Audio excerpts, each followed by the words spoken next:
Grécia Antiga. O berço da civilização ocidental.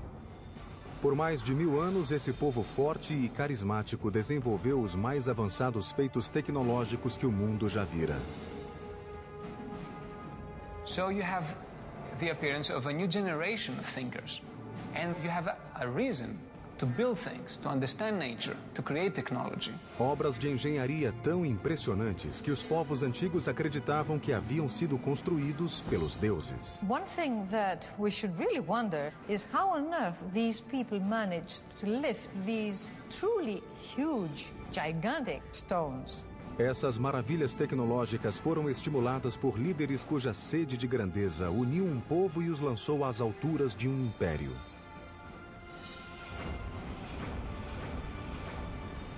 Mas essa brilhante explosão de cultura e criatividade sucumbiria vítima de batalhas ferozes que lançaram irmão contra irmão. Duelos mortais que levariam ao fim de uma era de ouro.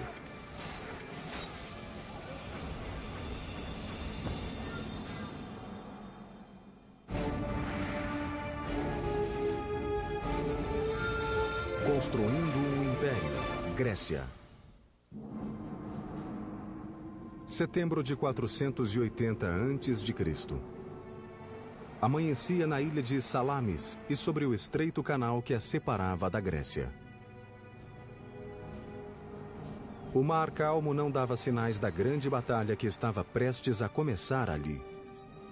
Mas no fim do dia o Mediterrâneo estaria vermelho, tinto de sangue. Em jogo, nada menos do que o futuro e a independência da Grécia, um país de ilhas e cidades-estados que estava fora do alcance do maior império do mundo conhecido. A Pérsia. Persia was the world superpower of its day. Enormously wealthy, enormously self-confident. The greatest multi-ethnic, multicultural empire the world had seen. No horizonte, uma força invasora de proporções épicas.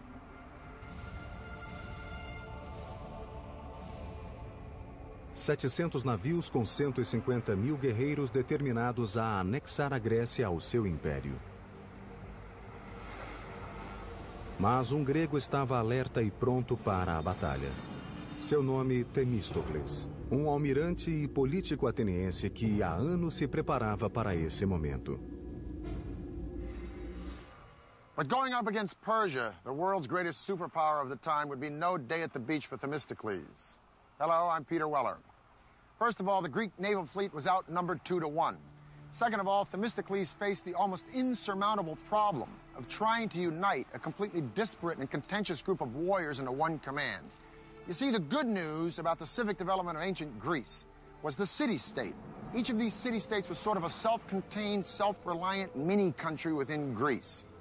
But the bad news about the civic development of ancient Greece was the city-state. Because inasmuch as each of these city-states sort of spoke the same lingo, worshipped the same gods, there was really no sense of a national unity, and their only priority was their own particular regional and cultural agenda. At best, they didn't get along. At worst, they were violently at each other's throats. Se existia alguém que podia unir os atenienses, esse alguém era Temístocles. Um homem que não vinha da aristocracia e não se envergonhava que seus conterrâneos soubessem disso. He was always an outsider, and he saw himself as an outsider, and he prided himself on his lack of polish. He said that he might not know how to tune a lyre or to sing well, but he knew all you needed to know to make a city great and free. Não era a primeira vez que Temístocles enfrentava os persas. 10 anos antes, uma força persa menor invadira a Grécia pela primeira vez e lutara contra os atenienses e seus aliados na cidade de Maratona. Agora Temístocles levaria aquela experiência para Salamis e concentraria sua estratégia em uma falha que ele detectara na máquina de guerra persa, a marinha. He understood that the water was not the Persians' natural element. Persia was a land power. In fact, Persian religion considered salt water to be demonic. Temístocles queria que os gregos construíssem uma marinha diferente de tudo o que o mundo já vira. O trabalho começou imediatamente em um ritmo intenso para construir uma frota de 200 triremes, o navio mais mortífero do mundo antigo. Trireme's about 130 feet long. It's light and sleek, and it's tipped with a wooden ram covered in bronze at the water level, and that is the offensive weapon of the trireme. Might think of the trireme actually as a guided missile. O trireme consistia de 170 remadores em 3 níveis separados. 62 no nível mais alto, 54 no meio e 54 no mais baixo. No nível mais baixo, os remadores sentavam-se tão baixo no porão do navio que seus remos ficavam a apenas 45 centímetros acima da linha do mar. So you have a ship, a wooden ship, that is powered from the oars. It can go up to 8 knots, or 9 knots, which is an amazing speed for the ancient world. And it can attack like a missile.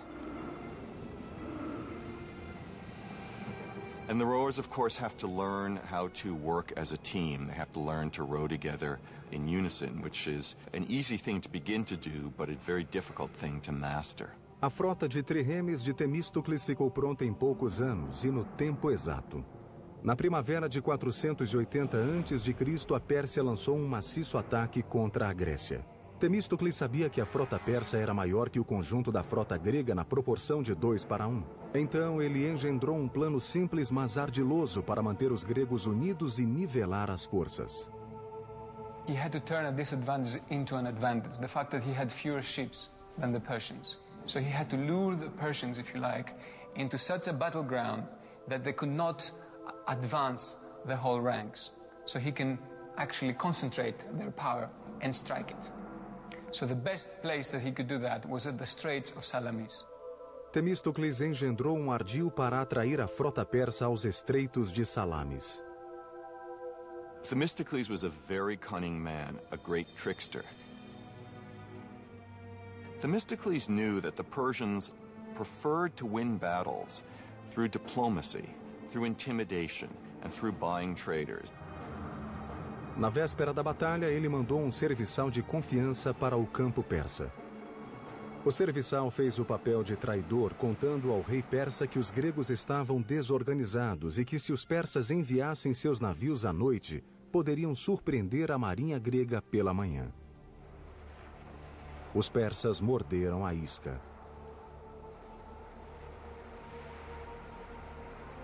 And so at dawn, the Persians discovered to their shock that the Greek fleet, instead of being about to flee, was getting into battle formation, and that they, the Persians, would have to fight.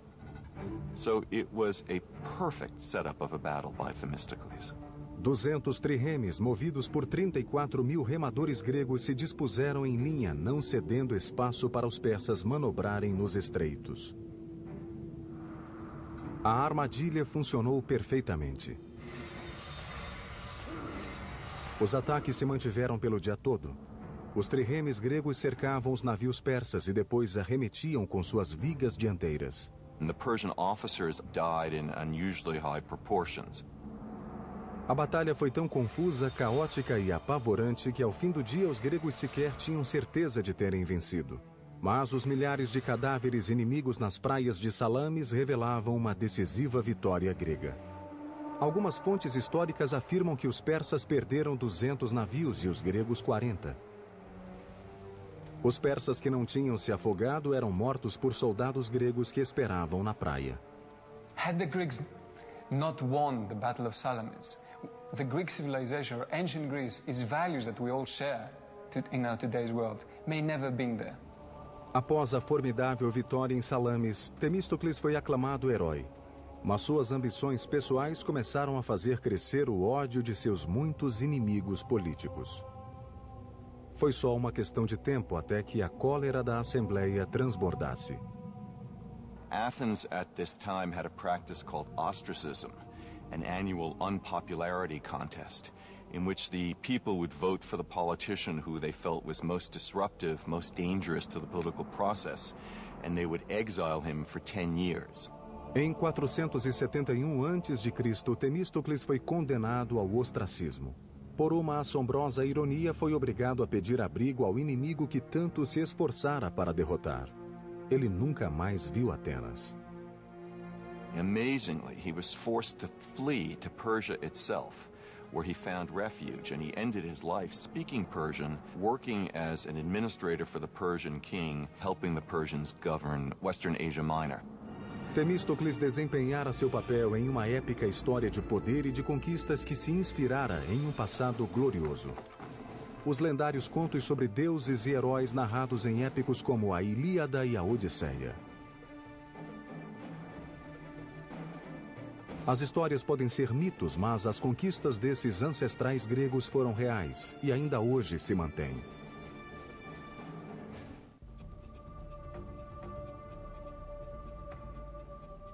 Por volta de 1300 a.C., um povo que falava uma forma antiga da língua grega habitou grandes porções da Grécia.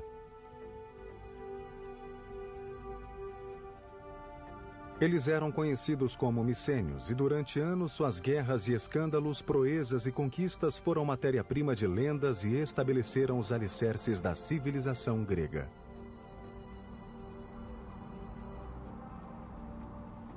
Micenas, a capital, era rodeada por uma cidadela maciça construída ao longo de 150 anos.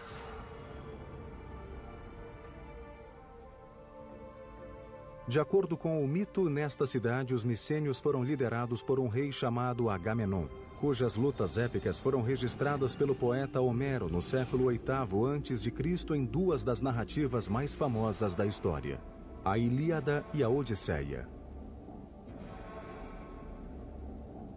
So, the Iliad was something like the Bible for ancient Greeks. It contained a moral story. It told you how you should live. It described gods, it described religion, but also described people. It described situations. It gave ideals that you should look upon. As narrativas da Ilíada e da Odisseia tornaram-se famosas. O sequestro de Helena por Paris, os 10 anos do cerco infligidos por Agamenon a Troia, e o gigante cavalo de madeira utilizado pelos gregos para entrar em Troia e destruir a cidade. Embora as proezas de Agamenon durante a Guerra de Troia tivessem sido heróicas, seu retorno a Micenas não teve uma recepção muito calorosa. Ele foi assassinado pela própria esposa.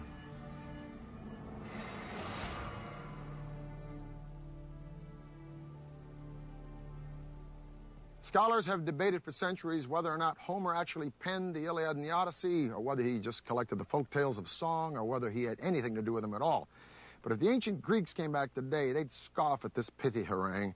Because of the ancient Greeks, Homer wasn't just some top 40s folk singer, nor was he the best-selling hack writer of some piece of pulp fiction. Homer was an historian. And these legends weren't the bedtime stories to be whispered to the kiddies before the oil lamps were blown out. These were accountable facts.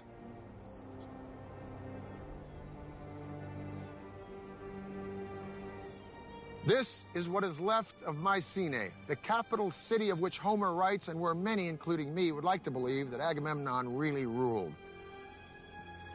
These ruins show us that not only were these early Greeks master builders, but they were capable of some amazing engineering feats. As you approach Mycenae, first thing, of course, that you will see is the fortification walls, which are very impressive. And immediately you have this feeling of awesome. Os muros da cidadela de Micenas são formados por blocos de pedra e cada um pesa cerca de 10 toneladas. Foram dispostos com tal precisão que cada pedra se encaixa perfeitamente no bloco adjacente. Mas, como vista inspiradora, nada em Micenas chega perto da colossal entrada principal da cidadela, o Portal do Leão. This is the Lion's Gate, the main gate to the citadel of Mycenae. It is one of the most stunning structures of all of early antiquity. It is an imposing piece of symbolism. It is an imposing piece of engineering. 2 lions standing fully upright, their paws on the base of a column. Their heads, which are missing, would be turning outward. Anybody approaching this gate would know that Mycenae stood for one thing: power. Structurally, the gate looks to be a standard engineering practice of post and lintel construction.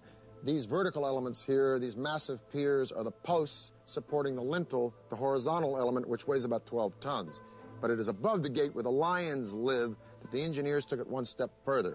If you look at this triangle of indented stones right by the lions, it develops an element that we call the corbelled arch. Suppose you have these 4 stones, and instead of piling them up, you try to create an opening from the outside, and you steal a little bit of space by putting them this way. This is cobbling. If we are a little bit more ambitious because this is not sufficiently large, and we try to displace further these stones, still in corbelling, then we are running this risk that this is falling down. So what is the little trick? It's simple. You start putting counterweights behind each of these corbelled stones. Now, this triangle, first of all, we should say that this is a true Mycenaean innovation. This is something that we see for the first time, most probably worldwide. So in that sense, we are looking at something that's very innovative, very new. Os engenheiros micênios levaram o arco avançado passo além. Eles aplicaram a ideia para criar um revolucionário espaço interior com uma cobertura chamada abóboda. A cobertura era utilizada em apenas um tipo de construção: túmulos. Como os egípcios, os micênios construíram estruturas extraordinárias para abrigar seus líderes mortos.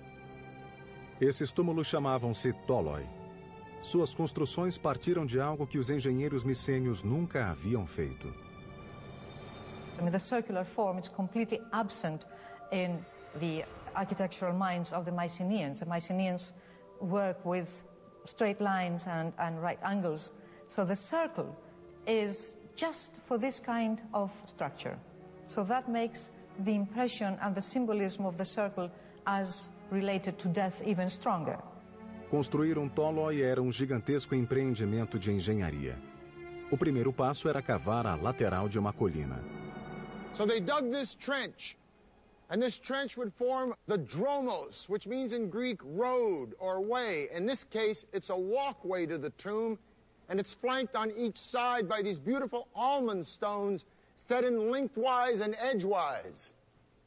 Now, 3,200 years ago, in 1200 BC, a visitor approaching would walk down this dromos, and then he would be confronted by an unbelievably magnificent and stunning sight, this massive doorway. The doorway would be flanked by 2 fantastic columns carved out of solid green marble with zigzag and spiral designs going all the way up.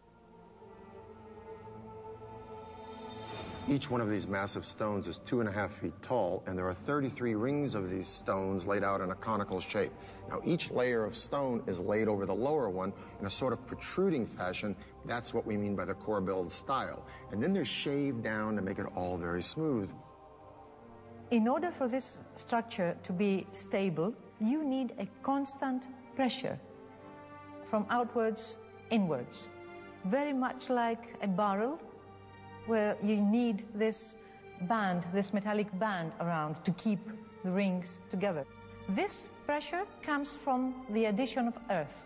As they build, they add earth from around, and quite a lot of earth, and there comes a point when they have finished the beehive structure inside. At the same time, they have built a whole earthen mound on top. Por volta de 1100 anos antes de Cristo, essa civilização grega se desintegrou e desapareceu repentina e misteriosamente. There's lots of theories about that. I think the most dominant one is new tribes, new barbarian tribes came from the steppes, and they attacked the civilizations of Egypt, they attacked the civilization of Mesopotamia, causing disruption in the trade routes. That became their fall. Com a queda de Micenas, a Grécia entrou na Era das Trevas. Por 4 séculos, sua cultura caiu em profundo torpor. Então, no 8º século antes de Cristo, as cidades-estados autonomamente começaram a se desenvolver e a florescer. cada qual forjando sua própria identidade e competindo por superioridade econômica, militar e tecnológica. Uma ilha grega em particular, Samos, veria a construção de um dos feitos de engenharia mais impressionantes do mundo antigo, movendo montanhas para levar água ao povo.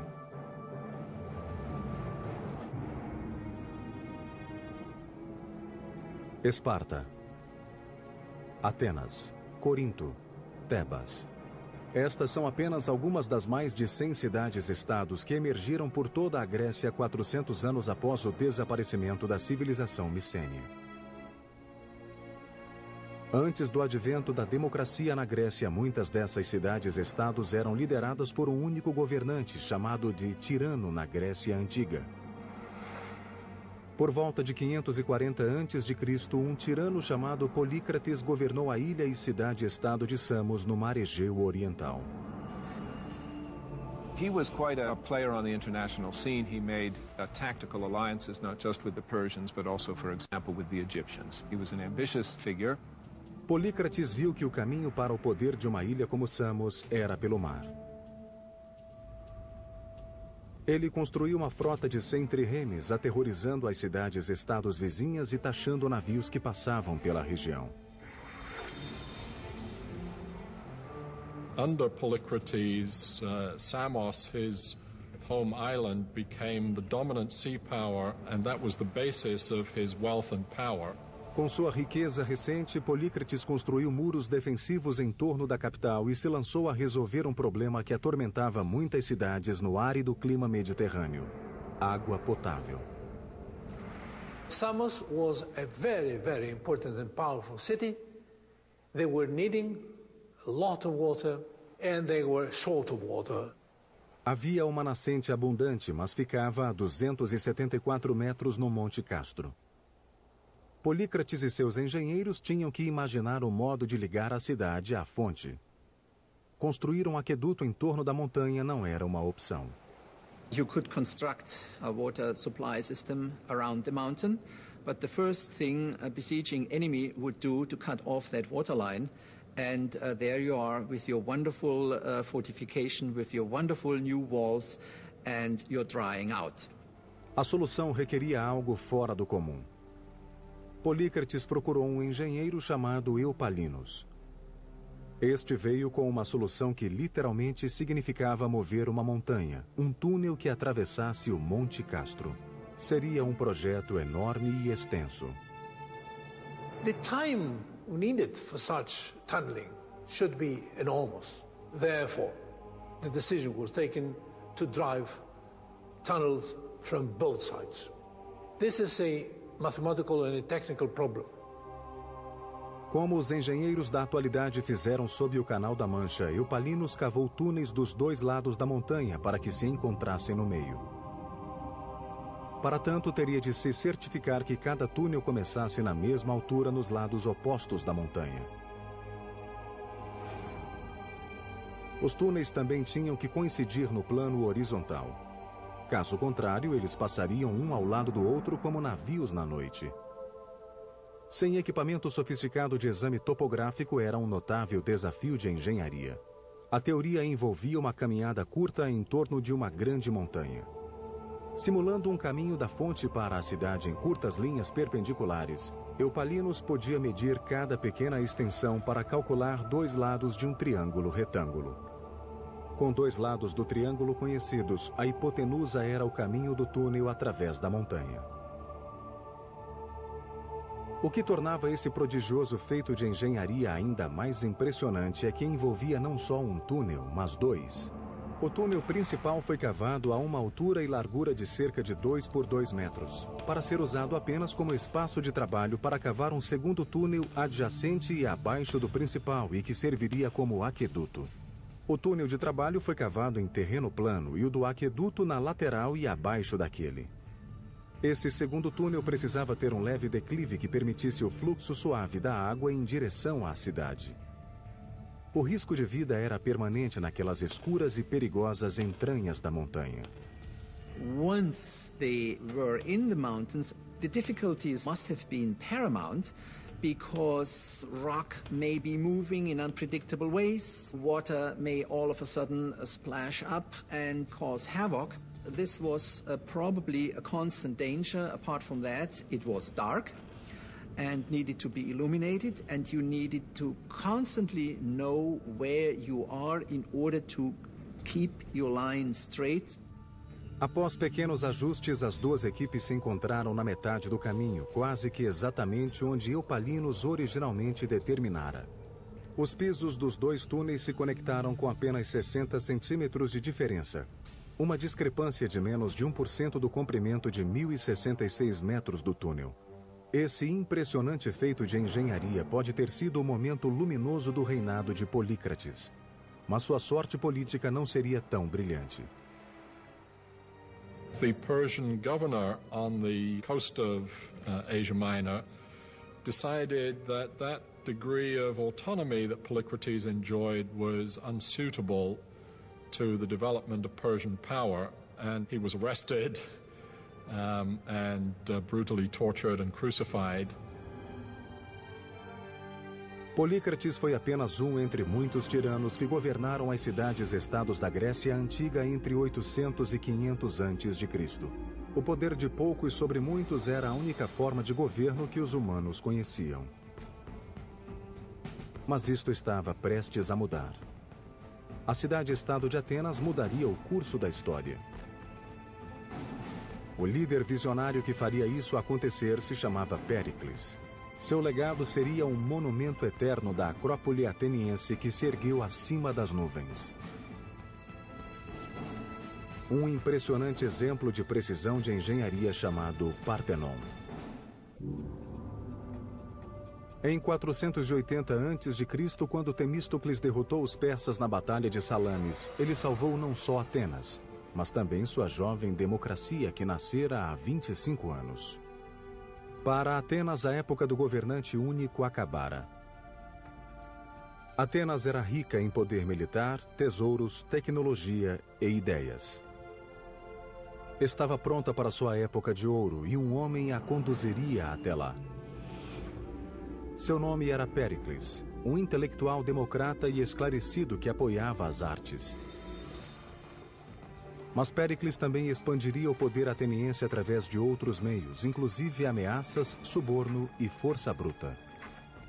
Pericles came from one of the old aristocratic families of Athens, so he came from the kind of family background in which a career of political and military leadership was expected. Sua escalada ao poder começou quando foi eleito, ainda jovem, para o posto de estrategos, em um grupo de 10 homens que comandavam o exército e definiam a política externa. Político nato e talentoso orador, Péricles logo se tornou o estadista mais influente e poderoso de Atenas. Pericles was the typical political animal, if you like. This guy was a politician. He was able to speak and convince. He was completely dedicated to what he did. Péricles tornou-se líder de Atenas em 461 a.C. Graças à frota de triremes que Temístocles construíra, a marinha ateniense manteve-se insuperável no Mediterrâneo Oriental. Mas, apesar da derrota do Império Persa em Salamis, sempre pairava a ameaça de uma outra invasão. Em 478 a.C., Atenas e as cidades-estados do Egeu formaram uma aliança de defesa mútua chamada Liga de Delos, a versão da OTAN do mundo antigo. By 450 BC, Athens has become the undisputed leader of the Delian League, which is nothing more than a money faucet for the city-state. But Pericles, as undisputed leader of Athens, finds ways to put this money to the best possible use by building massive public structures that best reflect the grandeur and magnificence of Athens. Now, legend has it that Poseidon, god of the sea, and Athena, goddess of wisdom, each came to the Acropolis to compete for the patronage of the city, the outcome to be decided by the inhabitants. Poseidon struck the ground with his trident, and up popped a spring. Athena struck the ground with her spear, and up came an olive tree, which not only suggested sustenance for the Greeks, but a possible outlet for a commercial venue. Thus, Athena became the patron goddess of the city. Over the centuries, there were several temples to Athena, most of them destroyed. But we leave it to Pericles to give the world the most remarkable piece of architecture in all of Greek antiquity, the Parthenon. Péricles decidiu reconstruir o Partenon na Acrópole, usando as fundações de um antigo templo de Atena. Foram necessários milhares de trabalhadores e hábeis artesãos para criar esse templo magnífico. Custou mais do que qualquer outra edificação projetada pelos gregos, 30 milhões de dracmas, o equivalente a bilhões de dólares. That's an amazing amount, but keep in mind that was a huge state enterprise. A construção do gigantesco projeto começou em 447 a.C. O Partenon deveria ter 2/3 de um campo de futebol. Suas dimensões externas, 70 metros de comprimento por 31 de largura. O primeiro desafio foi retirar o mármore de uma pedreira na montanha a 16 quilômetros. Ao todo, seriam necessárias 30.000 toneladas da delicada pedra branca.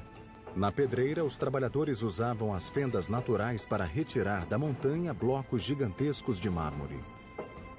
The first step is to locate these cracks and calculate if this piece of marble is sufficient for my specific purpose. The second step is to put within these cracks both horizontal cracks and vertical cracks, wedges, iron wedges. Why? Because an enormous energy was given by hammering all these wedges simultaneously, so that the brittleness of the material makes further cracking. Com os blocos gigantes prontos, grupos de homens usavam alavancas, cordas e roldanas para manobrar o mármore e prepará-la para o transporte até a Acrópole. Acidentes eram frequentes. There was an enormous risk that this big block would slide further on, killing people underneath. Cortar e transportar o mármore da montanha foi apenas metade da batalha na construção do Partenon. Os engenheiros agora tinham que responder à questão: como levantar aqueles monstros de mármore de 10 toneladas e erigir o maior templo que o mundo já vira? Julho de 447 a.C. A construção de um magnífico templo começou na Acrópole ateniense.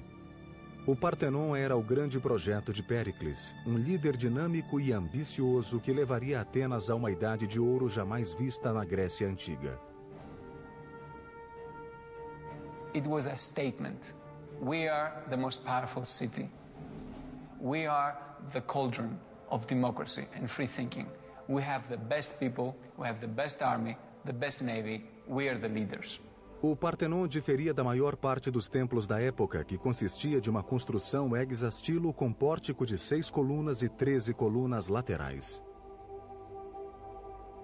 O Partenon seria um octoestilo com 8 colunas por 17. That makes the building very different because they all have basically the same proportions. When you make them larger, you simply scale up everything. To make it wider was to give it an extra dimension. As colunas forneciam o apoio principal para a estrutura. Cada coluna consistia de 11 tambores empilhados uns sobre os outros. Como eram esculpidos, se encaixavam perfeitamente quando colocados em coluna. Para isso, o topo de cada tambor era dividido em 4 círculos concêntricos, com cada anel aplainado ou não, dependendo da intensidade necessária de fixação para se encaixar com o tambor seguinte. No centro de cada tambor, os pedreiros abriram um entalhe retangular de 15 centímetros de área e de 7 a 10 centímetros de profundidade. Depois, os carpinteiros inseriam cavilhas nos entalhes que serviam para alinhar e centralizar com o tambor de cima. O desafio seguinte era levantar os pesadíssimos tambores, sobretudo os das seções mais altas. Uma única coluna do Partenon pesa entre 63 e 119 toneladas. A crane is an extremely simple device. You have just a boom, and then you have a series of pulleys, which, as we know, just give you the possibility of taking up a weight of, say, 10 tons by pulling down only 100 kilos. Os engenheiros prendiam a pedra no guindaste de várias maneiras. O método mais utilizado era amarrar a ponta da corda na parte superior de um gancho de metal em S, firmar as cordas mais curtas na parte inferior do gancho e laçá-las em pequenos botões que eram deixados em bruto no mármore precisamente com esse objetivo. Normalmente eram deixados 4 botões no tambor ou no bloco de pedra, distribuindo uniformemente a força necessária para içar o objeto. As paredes dos espaços interiores deveriam ser colocadas com muita precisão, pois os construtores gregos não usavam argamassa. Para manter unidas as extremidades de cada bloco, os construtores cavavam as laterais com um desenho em T duplo. Depois inseriam bastões de ferro para mantê-los unidos. Com as colunas e os blocos em posição, os botões utilizados para içá-los eram tirados e as marcas aplainadas. There's a saying that there are no straight lines in the Parthenon. Now, what's meant by this is that the architects incorporated a series of sort of optical illusions when they built it. It starts with the stairs, goes up through the columns, all the way up to the top of the building, the pediment, that triangular element at the top. So let's take a look at the stairs. They seem to be straight, but no, closer look, they bow in the center and they go back down at the end. Now this conceit, if you will, continues right up to the columns. This column is of the Doric order. There's no base. It seems to grow right up out of the stone. Each column has 20 flutes, which makes the column sort of undulate as you look around it. And then the column bows out in the center and bows back up at the top. This is a process called entasis. Such long lines, which are more or less at the level of your horizon, tend to curve. So in order to extinguish this effect, they curve them the other way, so the result, again, is more harmonious and you see it as being straight. Because if it was all straight, perfect, right angles, then you will see it like that. A principal função do Partenon era dar abrigo à monumental estátua de Atena. Parthenon was an extremely expensive building, but the statue inside of it was almost equal in cost to the building itself, if not even more expensive. Athena's statue was about 10, 11 meters high. That means 32, 35 feet or so. And it was of the materials gold and ivory. Centenas de escultores criaram figuras que pareciam vivas, o que demonstra que havia talento não só na construção. O trabalho mais famoso na decoração do templo é o friso que corre nas paredes internas. Foi esculpido em baixo relevo, com as figuras muito próximas do plano de fundo. Retrata a Panateneia, uma celebração à deusa Atena realizada a cada 4 anos. What survives on the site of the Parthenon today are the white marble remains of the building. In antiquity, not only the sculptures, but also many other parts of the building were richly decorated with paint. Porém, nem todos os cidadãos ficaram encantados com o Partenon. Alguns consideravam o projeto de estimação de Péricles horrível e um simples monumento à sua própria glória. Now, many Athenians hated the Parthenon and the temples. They thought it was disgusting. They thought it was terrible. Plato didn't like it at all. For many Athenians, when they saw in their holiest of holies, if you like, those new buildings coming up, buildings that had incorporated novelties, buildings that were making a break from the past. Os murmúrios de descontentamento em Atenas não se limitavam ao Partenon. Como Péricles continuava a expandir o domínio de Atenas, seus rivais começaram a conspirar contra ele. Em pouco tempo, começaram a lançar ataques aos seus aliados. No topo da lista estava uma mulher bonita e culta chamada Aspásia, membro da elite da casta Hetera e companheira de Péricles. Hetairae were high-class courtesans, often compared, for example, to geishas in Japanese culture. Hetairae moved in the top circles in Athenian and Greek cultural life. Em Atenas, as mulheres deviam se submeter ao domínio dos homens, mas Aspásia era a exceção à regra. Péricles a tratava como igual, e sua companheira rapidamente se tornou parte da elite ateniense. But they became a well-known couple, and to the sort of astonishment and some scandal of the Athenian people, Pericles was even to be seen actually kissing Aspasia publicly. And of course, public displays of affection were not anything that one expected to see in classical Athens. Em 432 a.C., após quase 15 anos de construção, o Partenon foi finalizado. Essa homenagem a Atena fez o que Péricles queria: divulgar o poder de Atenas para o mundo. Ironicamente, a supremacia que o Partenon simbolizava já estava em declínio. E Esparta, o inimigo de longa data de Atenas, em ascensão.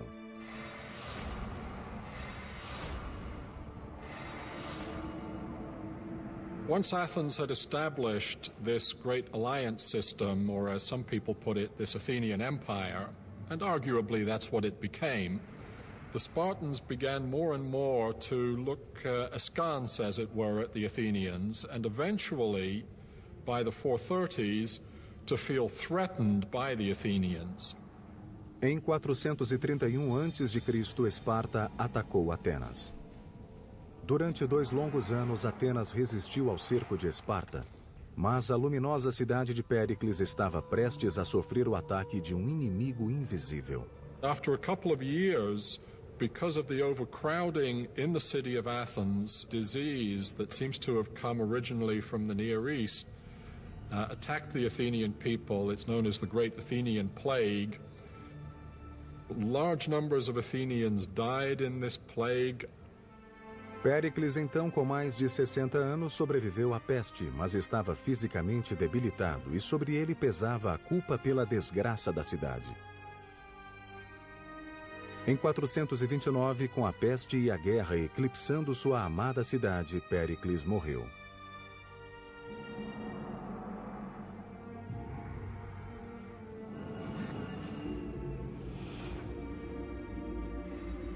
O conflito sangrento entre Atenas e Esparta, conhecido como a Guerra do Peloponeso, continuou por mais 25 anos. Até que em 404 a.C., Atenas sucumbiu. With the end of the Peloponnesian War, the time of Pericles and the dominance of Athens was over.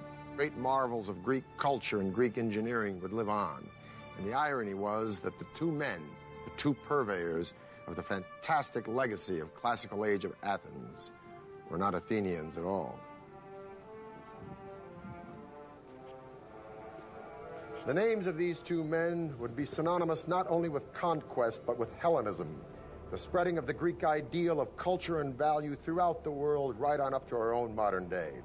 These two men were Philip II of Macedonia and his son, a man who would be the envy of every single general and emperor from Julius Caesar to Napoleon to George Patton. A man who would traverse most of his known world in his short 33 years, that student of Aristotle and self-proclaimed God, Alexander the Great. I'm Peter Weller for the History Channel.